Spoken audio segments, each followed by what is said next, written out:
Halo guys, perkenalkan nama saya Muhammad Rifal Faris.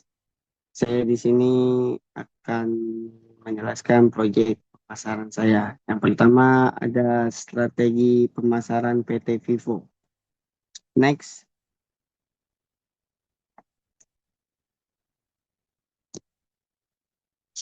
dari strategi harga PT Vivo yaitu ada premium pricing sangat relevan karena produk diposisikan sebagai flagship dengan fitur terbaik, membenarkan penetapan harga tinggi untuk mencerminkan kualitas, inovasi dan citra merek premium.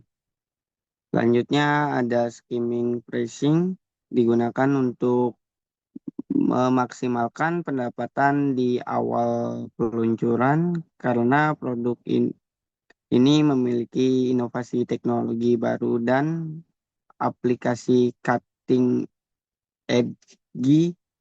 Vivo dapat menargetkan konsumen early adopter yang bersedia membayar mahal untuk menjadi yang pertama memiliki teknologi terbaru. Next.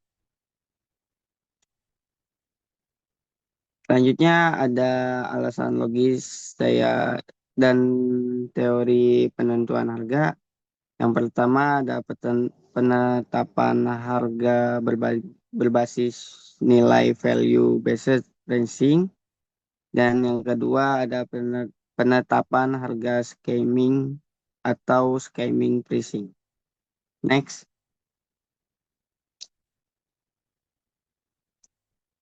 Selanjutnya ada penguatan dengan jurnal yang relevan.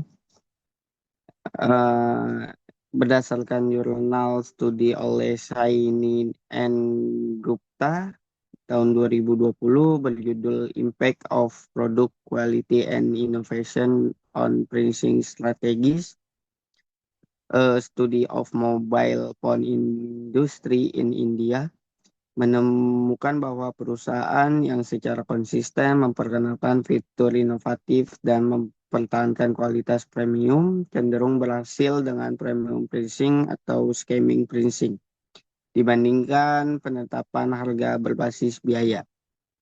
Next.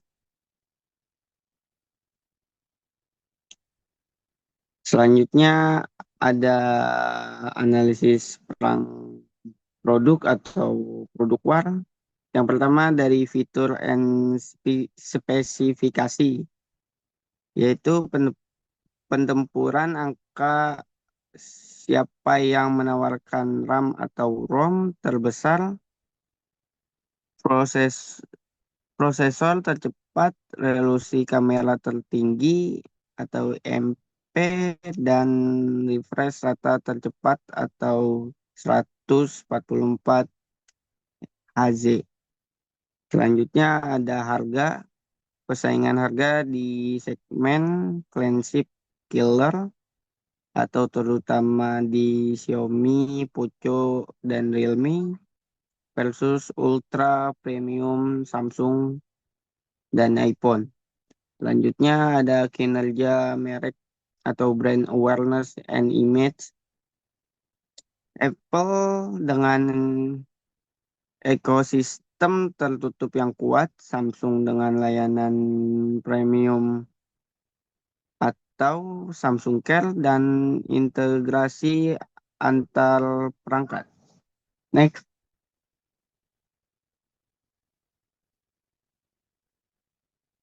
Selanjutnya, strategi yang dilakukan oleh Vivo untuk memenangkan persaingan. Yang pertama ada diferensiasi produk atau kamera dan desain. Dan yang kedua ada strategi pemasaran terfokus atau niche marketing. Dan yang terakhir ada memperkuat distribusi dan layanan purna jual. Next. Selanjutnya, berdasarkan teori pemasaran dan jurnal ilmiah, yaitu teori pemasaran, positioning, dan diferensiasi. Menurut Philip Kotler, kunci untuk memenangkan pasar adalah melalui diferensiasi dan positioning yang efektif. Dan selanjutnya ada jurnal pendukung yaitu dari Iker tahun 2014 dalam buku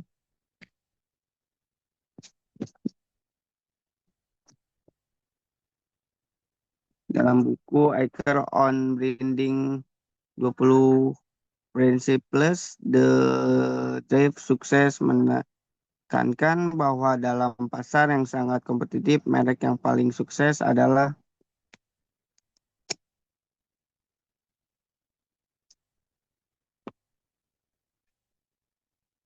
ne- selanjutnya yaitu ada strategi bisnis transportasi online atau brand cuanjek.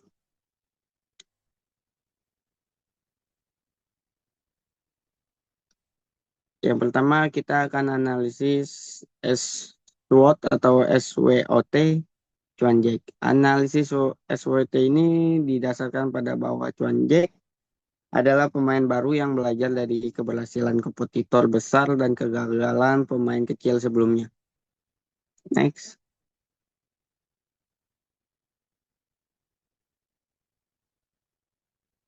Next. Yang pertama ada kekuatan atau strangers. Yang pertama dari faktor internal, struktur biaya rendah, potensial sebagai struktur baru, Cuanjek dapat menawarkan komisi driver yang lebih rendah, seperti Maxim 5/15% untuk menarik armada yang akan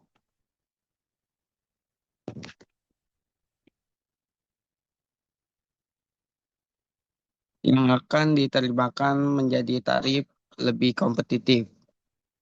Selanjutnya dari faktor eksternal, peluang pasar niche atau geografis atau demografis, fokus pada kota lapis dua daerah, pinggiran atau layanan khusus, misalnya transportasi wanita, kurir barang besar yang belum optimal digarap oleh super app atau Gojek dan Grab. Next.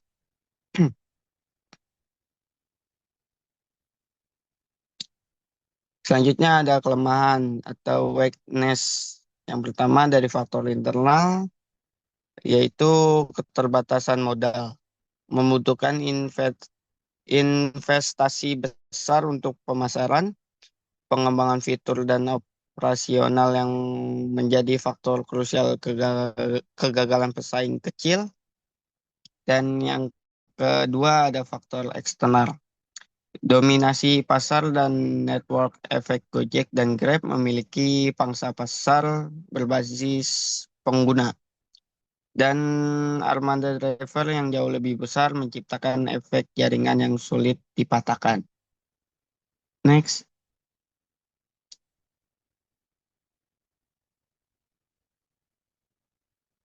Selanjutnya, analisis perbandingan SWOT Cuanjek dengan Gojek dan Grab atau Maxim. Kekuatan utama yaitu Gojek, Grab atau Super App, network effect, brand awareness tinggi, pelopor, ekosistem Super App, food payment.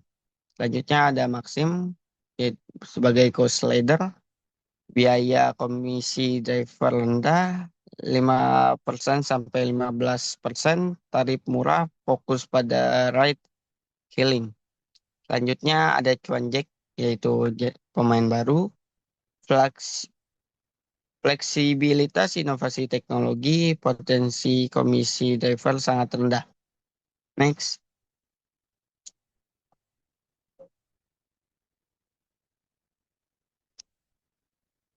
Ke- Selanjutnya ada kelemahan utama. Kelemahan utama Gojek atau Grab Super App sebagai Super App, biaya pemasaran dan CD tinggi, komisi driver tinggi, bisa 20 sampai 25%, aplikasi kompleks. Selanjutnya ada Maxim sebagai cost leader, brand image dan kualitas layanan yang belum selevel Gojek atau Grab. Misalnya dari segi harga lonjakan masih manual. Selanjutnya ada Cuan Jack sebagai pemain baru, keterbatasan modal W1, keterbatasan armada W3, brand awareness 0 W2. Next.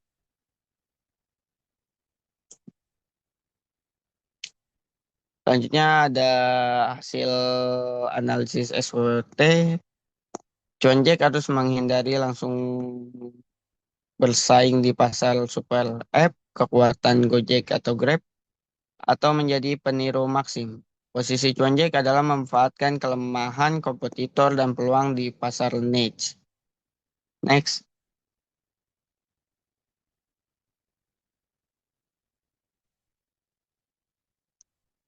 Selanjutnya ada segmentasi targeting dan positioning STP.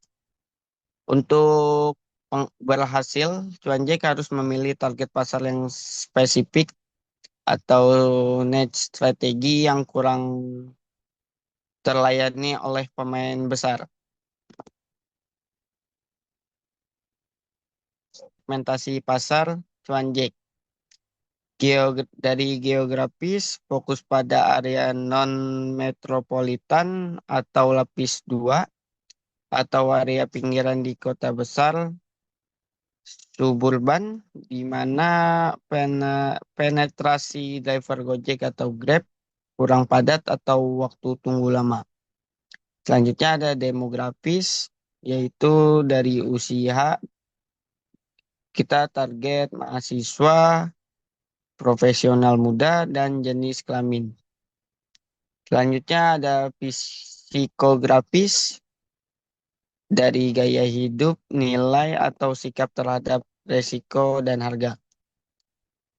Selanjutnya ada perilaku, status loyalitas sering berpindah, manfaat dicari, kecepatan, harga, dan keamanan. Next.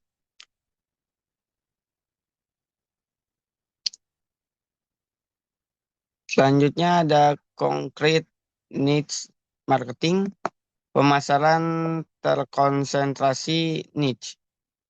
Pemasaran terkonsentrasi memungkinkan Cuan Jack menghemat modal W1 dan memfokuskan upaya mencapai kepadatan driver yang tinggi di area terbatas. Sehingga mengatasi kelemahan W3 dan T1 secara terhadap dan upaya untuk bersaing di semua segmen, Gojek atau Grab membutuhkan modal yang masif dan hampir pasti akan gagal, khusus Uber atau Gojek. Next.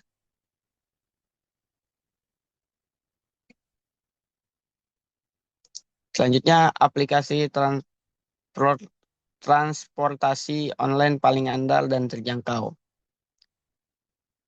Teori ini keunggulan kompetitif Porter, Gojek memilih strategi biaya rendah atau disebut cost leadership di segmen pasar yang sempit niche melalui komisi driver yang rendah. Ini memungkinkan Gojek menandingi Maxim dan mengambil pengguna price sensitif atau psikografis dan perilaku. Next.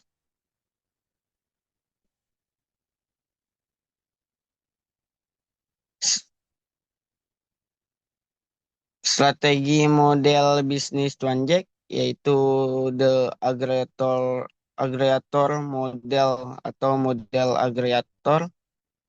Model ini yang paling tepat di industri ride hailing karena memungkinkan skalabilitas cepat tanpa investasi modal besar dalam pemilikan armada, mengatasi W1 dan W3. Keuntungan utama berdasarkan teori ekonomi platform adalah efek jaringan semakin banyak driver yang bergabung, semakin banyak pengguna yang tertarik dan sebaliknya. Next,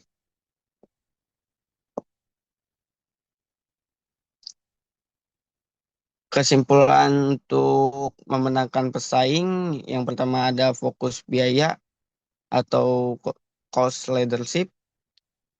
Tawarkan tarif yang konsisten, paling murah, dan komisi driver yang paling rendah di area target. S102 targeting. Ini menargetkan pelanggan price sensitif dan menarik driver yang kecewa dengan potongan besar kompetitor. Selanjutnya ada keandalan dan positioning jasa inti. Gunakan modal terbatas W1 untuk memastikan ketersediaan driver W3 dan waktu tunggu tercepat di area targeting, geografis nih. Fokus pada layanan ride hailing saja pada fase awal untuk memaksimalkan kualitas jasa inti, mengatasi kurang inovasi dan kendala teknis yang menyebabkan kegagalan pesaing. Selanjutnya ada inovasi niche dan keamanan. Perkenalkan fitur keamanan inovasi S2 atau fitur yang spesifik untuk target pasar, misalnya safety check-in untuk wanita, fitur chat-in app yang ditingkatkan seperti Maxim. Inovasi niche akan menjadi pembeda belajar dari kegagalan pemain yang kurang inovasi. Next.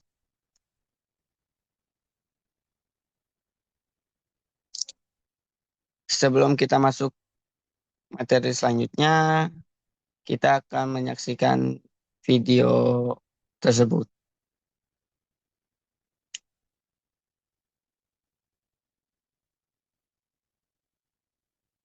Video.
Baik, setelah menyaksikan video wawancara saat observasi lapangan Indomaret versus Alfamaret, saya akan menerangkan observasi lapangan Indomaret versus Alfamaret tersebut. Next,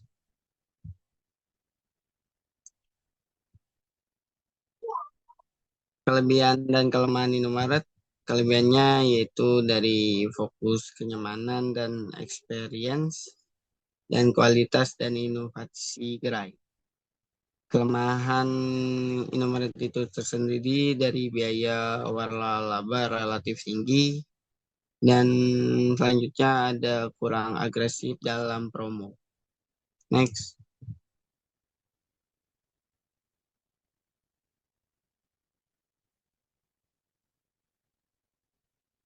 selanjutnya kelebihan dan kelemahan Alfamaret.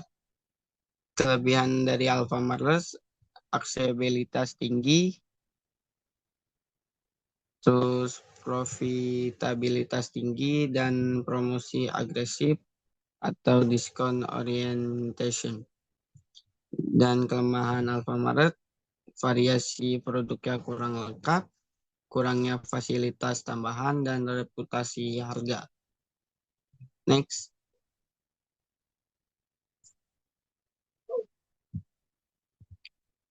dari strategi Indomaret, Indomaret mengambil strategi upgrade dari pengalaman, terutama terapkan oleh Indomaret. Strategi ini bertujuan agar pelanggan mau tinggal lebih lama di toko.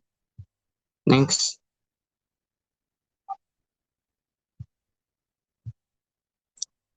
selanjutnya ada strategi Alfamaret, yaitu Alfamaret mengambil strategi head to head atau hukum hoteling. Dengan berada sedekat mungkin satu sama lain, mereka memastikan konsumen yang ingin berbelanja kebutuhan mendadak, inklusif, tidak perlu pergi jauh. Next,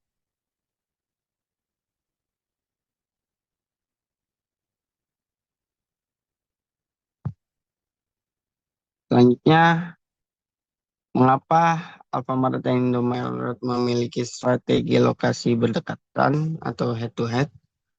Alfamart dan Indomaret menggunakan strategi lokasi berdekatan karena sama-sama membidik segmen pasar konsumen kebutuhan sehari-hari, terutama mereka yang mengutamakan kemudahan, kecepatan, dan jarak dekat. Dengan membuka gerai di lokasi yang sama atau sangat berdekatan, masing-masing pihak dari perusahaan berusaha untuk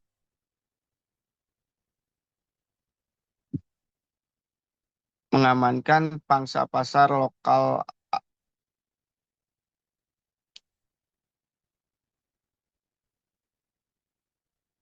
agar tidak sepenuhnya dikuasai oleh pesaing. Selain itu, lokasi strategis jumlah terbatas, terutama di area dengan kepadatan penduduk tinggi.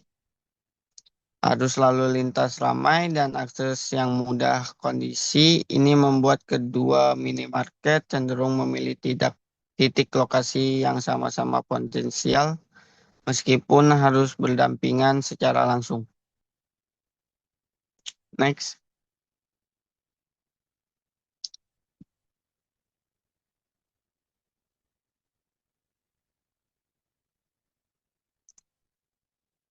Ya, selanjutnya ada kesimpulan teori pemasaran lokasi. Salah satu teori utama model pesaing spesial hoteling yang dipresentasikan oleh Heroic Hoteling tahun 1929.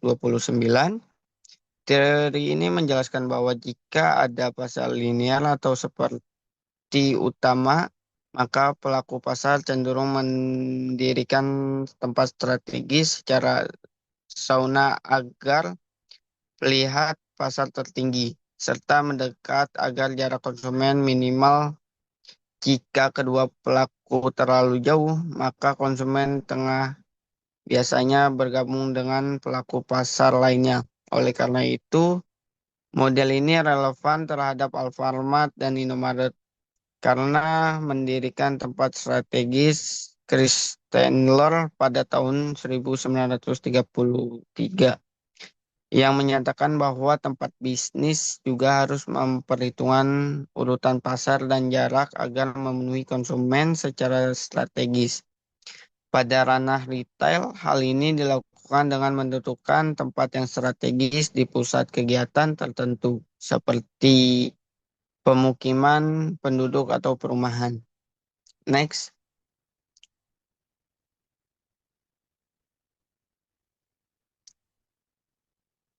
selanjutnya ada daftar pustaka. Berdasarkan buku Kotler P. N. Keller, KL tahun 2019, Marketing Management, 16 H8, Person Education. Selanjutnya ada Kotler P. N. Armstrong, G tahun 2020, Principles of Marketing, 18 TH8, Person International Journal of Marketing Studies oleh Sari N. Nugroho tahun 2021. Selanjutnya ada Rahma Indris M tahun 2020, Low Cost Digital Strategy Effectiveness in Emerging Urban Markets, Journal of Business Research, 112-55-63. Selanjutnya ada Ari DPN Nugroho EA tahun 2021, Local Relevance and Customer Loyalty in Digital Service.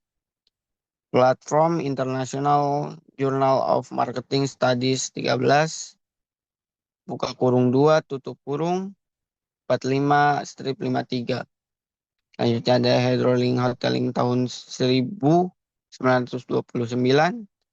Dan yang terakhir ada Chris Taylor pada tahun 1933. Sekian